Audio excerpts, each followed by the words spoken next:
So one of the things I'm really struck by is the story of your life, the sort of narrative theology. Out of the story of your life comes some of the intellectual and theological power and reflection. And part of that is, if you don't mind my grabbing another one of your books, Exclusion and Embrace. Yeah. And I wonder if you might say a word about that. It's coming upon a reprinting, as I understand. It's out. Yeah, it's out. Second revised edition is out.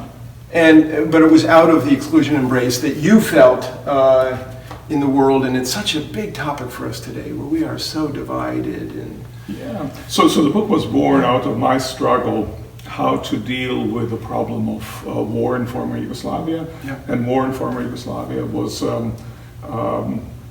oriented, centered around ethnic identity, and that ethnic identity was overlaid by religious identity, so that you had Catholic Croatians and Orthodox Serbs and Muslim Bosniaks breaking up, who lived together in the same country during the breakup of Yugoslavia, involved in pretty bloody conflict. And for me, the question was, what would be my stance as a Christian in this kind of a setting? I mean, and challenge was that about a third of my country, Croatia, was occupied. How do I relate to the occupiers? How do I relate to the occupiers who themselves were victims only 5 decades before then? And it was a kind of struggle of what it means to have an identity, particular identity.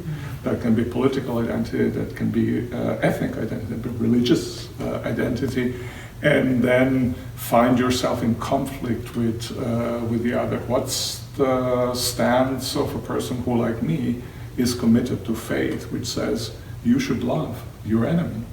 Love of enemy is, I think, a pillar of faith, because it grows out of the very character of God, as I understand God. But what does that mean in a situation in which lives are at stakes, in which property has been lost, in which culture is being erased? Ethnic cleansing was the term that was coined during that war.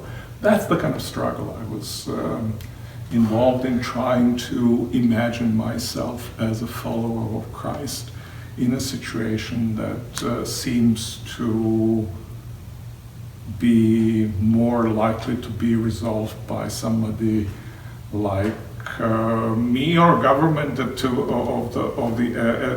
the entity to which I belonged, had a few B-52s and bombing and obliterating the enemy. That was a kind of internal rage that one felt at what was going on. But at the same time, how does that fit with who I am as a Christian? How does that fit with who I am as a human? How does it fit with who I am as a particular kind of human who's decided to follow Christ?